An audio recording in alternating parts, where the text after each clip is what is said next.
مسئلہ نمبر 36، اذان اور اقامت کے درمیان دعا۔ اللہ کے نبی صلی اللہ علیہ وسلم فرماتے ہیں الدعاء لا يرد بین الاذان والاقامہ، دعا رد نہیں ہوتی ہے اذان اور اقامت کے درمیان۔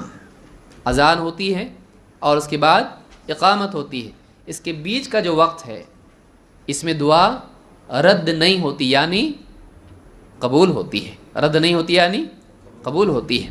اس حدیث کو امام احمد، ابو داؤد، ترمذی اور ابن حبان نے روایت کیا اور یہ حدیث صحیح ہے۔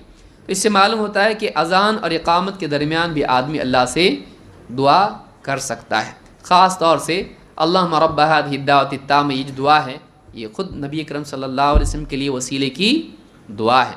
جو آدمی یہ دعا کرے گا اذان کا جواب دے، دیکھیے ترتیب کیا ہے، اذان کا جواب دینا جوں کا توں، ہاں جب وہ حی علی الصلاۃ کہیں، حی علی الفلاح کہیں تو کیا کہیں گے؟ لا حول ولا قوۃ الا باللہ۔ اور جب اذان ہوگی پھر درود پڑھیں گے نبی صلی اللہ علیہ وسلم پر، اور درود پڑھنے کے بعد وہ دعا پڑھیں گے اللہم رب ہذہ الدعوۃ التامہ والصلاۃ القائمہ الی آخرہ۔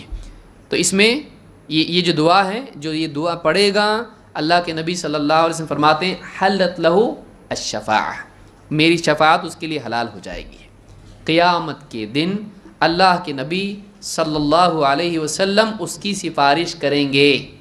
اتنی بڑی چیز ہے، کوئی معمولی چیز ہے؟ تو یہ چیز تین باتیں ہیں، اذان کا جواب، درود اور دعا اس کے بعد، تو یہ دعا قبول ہوتی ہے۔ اور اس کے علاوہ کچھ مانگے تو اللہ تعالیٰ اس کو بھی قبول کرتا ہے۔ تو اذان و اقامت کے بیچ میں دعا قبول ہوتی ہے۔